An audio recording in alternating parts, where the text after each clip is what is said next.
सन्माननीय महापौर महोदय, नाले सफाई हा विषय 2018च्या जुलै नंतर वसई विरारकरांच्या जिव्हाळ्याचा विषय झालाय.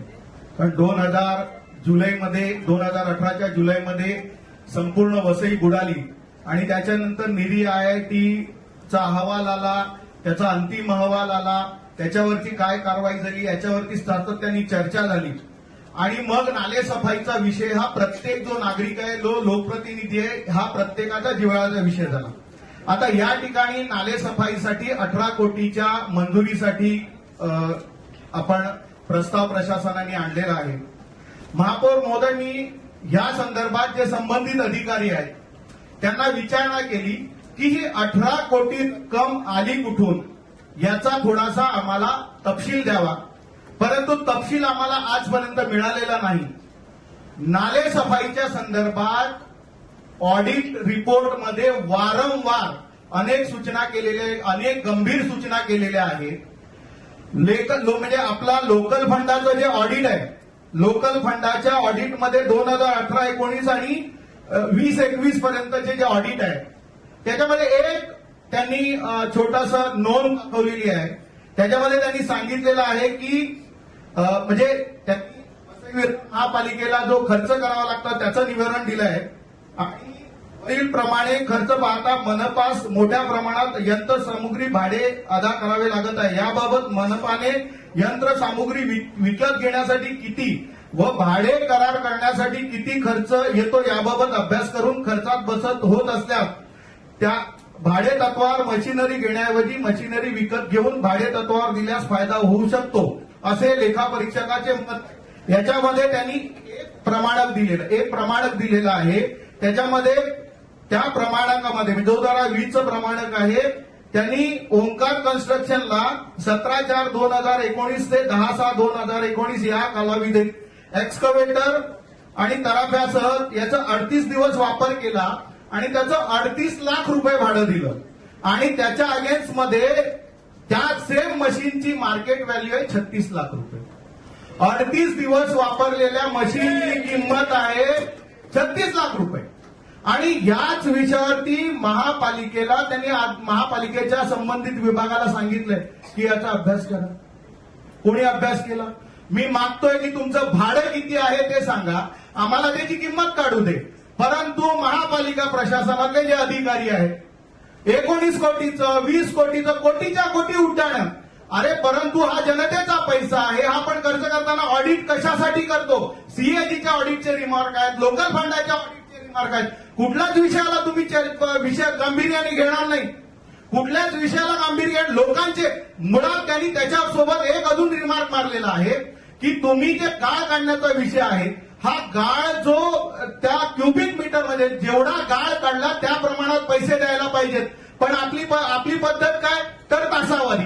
आता किती तास त्यांनी मशीन चालवली याच्यावरती भाडं देण्यापेक्षा जर त्याचा किती क्युबिक मीटर माल आहे, किती क्युबिक मीटर गाळ काढला हे जर केलं तर हे पैसे किती कमी होतील. परंतु प्रशासनाला याच्यामध्ये इंटरेस्ट नाही, कुठलाही इंटरेस्ट नाही. आणि असा आता आम्हाला एक भीती दाखवली जाते की आता पावसाळा जवळ आलाय, तुम्ही नाही केलं तर याच्यामध्ये लोक बुडतील. आता तुम्हाला सन्माननीय महापौर महोदय, मी सांगतोय की अनेक ठिकाणी मी सुद्धा नाल्याचं परीक्षण करतोय. अनेक ठिकाणी ज्या ठिकाणी मोठी गटर नाल्याला घेऊन मिळतात त्याच्या एक 100-200 मीटर परिसरामध्ये गाळ जमा होतो. इतर ठिकाणी जमा होतो का? तर त्याचं उत्तर त्यांनी द्यावं ना. किती क्युबिक मीटर गाळ काढला, त्याची वाहन कशी केली, तो कुठे टाकला, याचं कुठलंही उत्तर प्रशासनाकडे नाही. आम्ही फक्त इथे बसून त्यांचे 18 कोटीचे 25 कोटीचे प्रस्ताव मंजूर करायचे, परंतु सभासदाला या बाबतीत कुठली माहिती नाही. त्यामुळे हे ह्याचं भाडं किती आणि त्याची मूळ किंमत किती याचा संपूर्ण गोषवारा प्रशासनाने सादर करावा आम्हाला मंजुरीच्या अगोदर. आम्हाला तर कळू दे. लोक सुद्धा ऑडिट रिपोर्ट वापरतात. दुसरा विषय आहे साहेब, याच्यामध्ये महापालिकेने 5 कोटी रुपयाची 2 वाहनं खरेदी केली. ती कशासाठी? तर ते आपल्या त्याच विषयाला मिळणार म्हणूनच आपण सभेत यायचे का? म्हणूनच म्हणतोय की 5 कोटीचं ते वाहन 2 वाहनं घेतली, त्याचा 1 दिवस वापर झाला नाही, याची जबाबदारी कोणी? हे कोणी घ्यायला लावली? कोणी सजेस्ट केली? वापर नाही झाला तर त्याची जबाबदारी कोणाची? सर्वसामान्य नागरिकांची का? हे एवढा सगळा जो मोठा भ्रष्टाचार होतोय याची जबाबदारी सर्वसामान्य नागरिकांची का? मग नागरिकांवरती त्यांची नागरिकांची चौकशी व्हावी आणि त्यांच्यावर गुन्हे दाखल करा, ही परिस्थिती आहे. त्याच्यासोबत महापौर महोदय, त्याच्यासोबत मी सांगतो की आपण नाले सफाईवर बोलतो. नाले सफाईचा विषय जो आहे तो कशासाठी घेतो? तर पाणी जमेल, पाणी भरणा होईल. परंतु निरी आयआयटीचा रिपोर्ट, याच्यासोबत जो निरी आयआयटीचा रिपोर्ट आहे त्याच्यात ज्या सूचना, छोट्या छोट्या सूचना केल्या त्या सुद्धा त्याचा अवलंब केला जात नाही. एका बाजूला होल्डिंग बॉन्डचा विषय, पण तो ठीक आहे. आमच्या सन्माननीय आमदार राजा नाईक साहेबांनी 50 कोटीसाठी निधी दिला, त्याचा प्रस्ताव कलेक्टरकडे गेलेला आपत्ती निवारणामधून. त्याच्यासोबत ह्या सगळ्या नाल्यांवरती अनेक ठिकाणी ज्या ठिकाणी लोकांना कलवट बांधून रस्त्यासाठी परवानगी दिली, त्या लोकांनी कलवट न बांधता त्याच्यामध्ये भराव केला, छोटे छोटे पाईप टाकले. आज ते सगळे पाईप, हे सगळे जे अडथळे आहेत लोकांच्या घरादारामध्ये पाणी जाण्यासाठी कारण ठरत आहे. पण त्याच्यावरती प्रशासन काय कारवाई करते का? काही कारवाई. अजून एक महोदय, माझं फक्त एक महोदय, एक नाला जो आहे 900 मीटर बाय 35 मीटरचा नाला, त्याची जागा राखीव आहे. आता आपण जो तुंगारेश्वर वरतून पाणी येतो गोखिवऱ्याला, सुरक्षा स्मार्ट सिटी आहे, त्या सुरक्षा स्मार्ट सिटी मधून एक 900 मीटरचा नाला थेट नायगाव साईडला, म्हणजे आपली जी सोपारा खाडी आहे, तो पाणी थेट नायगाव साईडला जाणून सोडण्यासाठी एक नाला आहे. जागा रिझर्व आहे, महापालिकेच्या ताब्यात आहे. काय लागणार आहे? फक्त जेसीबी मशीन लागणार आहे.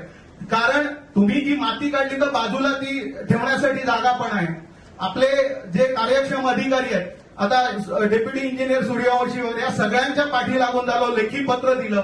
एक नाला खोदण्यासाठी महापालिकेला 3 वर्ष लागतायत साहेब. त्याच्यामध्ये काय आहे की ते वरतून जे पाणी येतं ते वेगाने इथे नवघरकडे येतं. भरती जर आली तर सोपारा खाडीतलं, त्या नायगाव खाडीतलं पाणी जे आहे ते येतं आणि ही इकडचं पाणी आलं तर आमच्या पश्चिमेला, सोपारा असेल, वसई असेल, या पश्चिमेला जे पाणी भरतं त्याच्यात मुख्य वाटा ह्या वरतून येणाऱ्या पाण्याचा आहे. या छोट्या छोट्या गोष्टी जर होत नसतील आणि जर त्याच्यावरती आम्ही वारंवार मंजुऱ्या देतो, आम्हाला अशी भीती घालली जाते की तुम्ही जर मंजुरी नाही दिली तर पावसाळ्यात काय होणार आहे. साहेब, या सगळ्यांची चौकशी झाली पाहिजे आणि प्रशासनाने ऍक्च्युअल ज्याच्यामध्ये जो ऑडिटमध्ये सांगितलेलं आहे त्यांनी वाहनाची किंमत आणि भाडं द्यावं ना.